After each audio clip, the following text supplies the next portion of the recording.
Cool to get to sit and talk with Todd Storm. Todd, what do you think? It's early in the process here. What do you think about the group you've got? I'm really excited about this group. We got, we had 5 guys. We got 4 guys now, losing Armani Rogers. That was a tough blow last week to an Achilles, but we got 4 guys right now that are out there competing. We just picked up Brandon Dillon, this week, so we're seeing what he can do. But we got tall, long, athletic guys that can make plays, and I'm really excited about this season.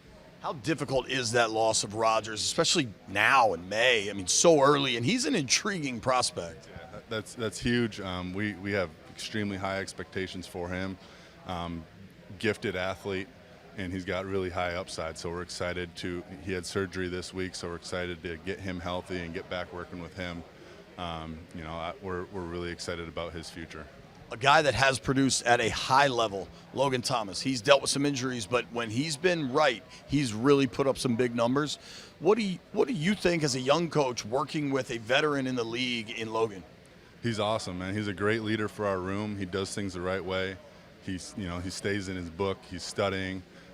When he's out on the field, he leads by example. He finishes plays. He's finishing downfield with blocks.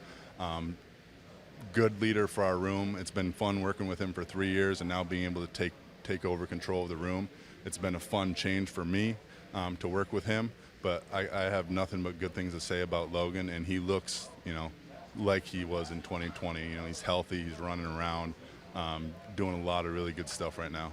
Does he have the deepest voice on the planet? I never really thought about that, but I'm going to have to listen for that now. It's deep, dude. It's deep. I think we got some pretty deep voices just in the building, so I'm going to have to listen for that. What are your deep voice power rankings? I'm going to have to think about that and get back to you, because we have so many deep voices around that. Got one. You're in there. Yeah, I haven't noticed it, but I'm gonna listen for it a little more now. John Bates, when he was drafted, I remember saying, that dude's going to play for 10 years in the NFL. He just does all the little stuff right, and offensively he might never pop, but blocking, special teams, all of it. What do you make of Bates' game? Yeah, like you said, he's a complete tight end. He hasn't gotten a ton of opportunities in the pass game over the past few years, but he can do it, and you can see it on the tape. He's where he's supposed to be when he's supposed to be there. A really good blocker, and he has room to improve in that area. But complete tight end, does what he's supposed to do, works his butt off all the time. So like you said, he's going to play in the NFL for a long time. I watched camp last year. I knew where you picked him. I knew how you guys scouted him. Cole Turner had one of the best training camps, I think, of anybody here last season. Injuries pile up. Rookie year probably doesn't go the way anybody wants him to. He looks great again. What do you make of Cole Turner? Still kind of the prospect at this point. Yeah, and he's a prospect, and he's got a lot of work to do, but he has been doing what he's supposed to be doing. He's working hard. The whole group, like I said, across the board is doing a really good job of learning this new offense. So he's got to keep coming along, but people that have been at practice, he's been making plays. Another guy that we're really excited about. Is it his route running? What gets him? I don't want to say more separation than others, but he gets a lot of separation. Yeah, so his ability to get in and out of breaks is really good. So that's the main part right there. He has a really good feel for defense and coverage and where he fits in the concept.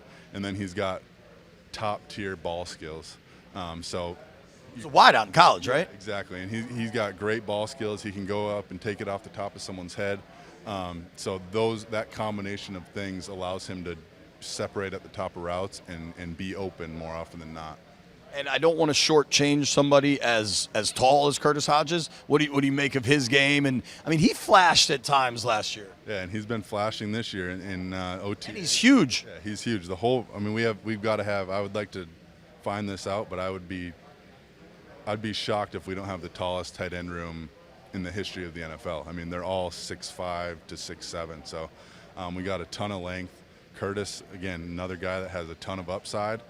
The room is exciting, and it's a really exciting year for me to be able to work with these guys because they're showing progress, they're showing that their hard work, and they're seeing themselves get better over the last few weeks. So I'm fired up for this season. Obviously, some big changes offensively to the staff. What's it like working with EB? It's been awesome. I'm beyond blessed that he trusted me with the opportunity to coach the tight ends. Showing up here and giving me that opportunity, it's a life-changing opportunity for me. I don't plan on letting him down, and I told him that. So I'm very, very thankful that he gave me the opportunity, and I'm going to do everything I can to try to make sure that the tight ends are prepared on Sundays, mentally, physically, so that they can play as fast as possible.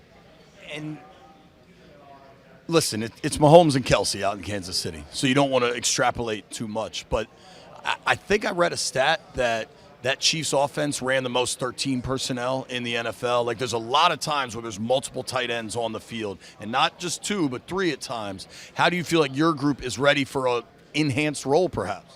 We're ready. Even over the last few years, the room is built with complete tight ends, guys that can do it all. And you talked about Cole Turner being a receiver in college. He came a long way last year as a blocker. And every single one of these guys we can trust to do run routes, pass block, run block. So, yeah, we expect to have multiple tight ends on the field throughout every game of this season. That's great. I'm gonna get the internet to research that tallest tight end room in history thing. I'd be shocked if it wasn't. If it is, you could sell T-shirts or something. No doubt. Thank you very much for the time, man. Appreciate it.